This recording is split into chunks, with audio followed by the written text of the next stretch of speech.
दोस्तों नमस्कार, जय हिंद, वंदे मातरम। आप सभी कक्षा 9वीं वाले स्टूडेंट के लिए गणित विषय के इम्पोर्टेंट क्वेश्चन में लेकर आया हूं। यहां पर आपका जो ये मैथ्स सब्जेक्ट है, त्रैमासिक पेपर आप लोगों का होने वाले हैं। तो दोस्तों इसके लिए आपको बिल्कुल कंप्लीट तैयार हो जाना है।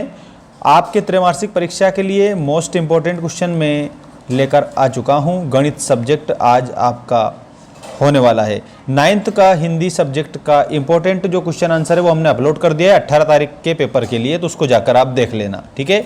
चलिए स्टार्ट करते हैं पहले क्वेश्चन से। सबसे पहले मैं आपको ऑब्जेक्टिव टाइप क्वेश्चन बताऊंगा, उसके बाद हम नेक्स्ट क्वेश्चन की बात करेंगे कक्षा 9वीं। देखिए दोस्तों, सही विकल्प चुनकर लिखिए। एक परिमेय संख्या तथा अपरिमेय संख्या का योग अथवा अंतर एक संख्या होगी। सबसे पहली बात तो यहाँ पर सीखने लायक ये है कि वो जो संख्या है वो परिमेय संख्या है तथा अपरिमेय संख्या, इन दोनों का योग जो है, उन योग का अंतर क्या होगा ये आपको इसमें बताना है। तो वो भी अपरिमेय संख्या बनेगी, अंतर भी अपरिमेय संख्या होगा। तो आपका उत्तर हो जाएगा ऑप्शन नंबर बा वाला। इसके बाद देखिएगा दूसरा प्रश्न यहाँ पर दिया है। इस दूसरे प्रश्न में बताए सभी परिमेय तथा अपरिमेय संख्याओं को एक साथ लेने पर प्राप्त संख्याओं का संग्रह होता है। अब देखो कौन सी संख्याओं का संग्रह होगा, तो दोस्तों एक साथ अगर आ जाएगी तो वो वास्तविक संख्या होगी। तो आपका इसमें करेक्ट उत्तर क्या होगा, वास्तविक हो जाएगा। इसके बाद में अगला जो क्वेश्चन है वो आप देखिए, क्वेश्चन नंबर 3। दो परिमेय संख्याओं के बीच कितनी परिमेय संख्या होती है। तो जब दो परिमेय संख्या हमारे सामने आती है ना, तो उसमें अनंत परिमेय संख्याएं होती है। अनंत आप इसमें उत्तर लिखेंगे और चैनल को सब्सक्राइब कर लेंगे सभी, क्योंकि आपके पेपर की जो अपडेट है, सभी क्वेश्चनों की अपडेट है, मैं आपको इसी प्रकार बताता रहूँगा। ये त्रैमासिक परीक्षा के लिए छांटे गए प्रश्न हैं। सबसे छोटी पूर्ण संख्या कौन सी है? तो दोस्तों सबसे जो छोटी पूर्ण संख्या है ना वो है शून्य, ठीक है। शून्य सबसे छोटी पूर्ण संख्या है। हमने जितने भी क्वेश्चन त्रैमासिक परीक्षा के लिए छांटे हैं आप लोगों के लिए, आपको आपकी परीक्षा में ज़रूर देखने को मिलेंगे। तो बढ़िया याद कर लेना अच्छी तरीके से सभी प्रश्नों को। पहला रिक्त स्थान है आपकी स्क्रीन के सामने आ चुका है। प्रत्येक वास्तविक संख्या के संगत संख्या रेखा पर एक बिंदु होता है। कौन सा बिंदु होता है? तो प्यारे विद्यार्थियों, अद्वितीय बिंदु होता है। तो यहाँ पर आपको अद्वितीय बताना है। इसके बाद दूसरा प्रश्न देखिए, एक संख्या का दशमलव प्रसार शांत या अनवसानी तथा आवृत्ति का होता है। तो वो कैसी संख्या होगी? तो वो होगी हमारी परिमेय संख्या। तो यहाँ पर आपको परिमेय लिखना रहेगा, ठीक है। अगला प्रश्न देखिए, एक अपरिमेय संख्या का दशमलव प्रसार होता है। तो अपरिमेय संख्या है ना, तो दशमलव जो प्रसार होगा वो अनवसानी तथा अनावर्ती का होगा। तो हम खाली स्थान में लिखेंगे अनवसानी तथा अनावर्ती, ये आप इसमें खाली स्थान में लिखेंगे। इसके बाद में देखिएगा यहाँ पर कोष्टक 100 1/2 और बड़ा कोष्टक 2 का मान क्या होगा? तो दोस्तों इसका मान होगा 100, ठीक है। इसका मान 100 हो जाएगा। अब हम बता रहे हैं आपको सत्य असत्य लिखिए वाले क्वेश्चन। ये आपको एक ही बार में याद कर लेने हैं। देखिएगा, संख्या s को अपरिमेय को संख्या कहा जाए यदि इसे p/q के रूप में लिखा जाता है, जहां पर p और q पूर्णांक है। क्या है? p और जो q है ये पूर्णांक है। तो दोस्तों p तथा q पूर्णांक होने के साथ साथ तथा q बराबर नहीं है 0, तो ये सत्य है कि असत्य है? तो इसमें आपको ये बताना है असत्य। तो इसमें आपको असत्य लिख देना है पहले वाले का। अगला देखो, प्रत्येक पूर्णांक एक परिमेय संख्या होती है। तो बिल्कुल आप लोगों को बताना है कि जो प्रत्येक पूर्णांक है वो परिमेय संख्याएं होती है। तो इसमें सत्य उत्तर में लिखेंगे। अगला देखिए, परिमेय प्रत्येक अपरिमेय संख्या एक वास्तविक संख्या होती है। प्रत्येक अपरिमेय संख्या वास्तविक संख्या भी होती है। तो इसमें भी आपको सत्य बताना रहेगा। इसके बाद में प्रत्येक परिमेय संख्या एक पूर्णांक होती है।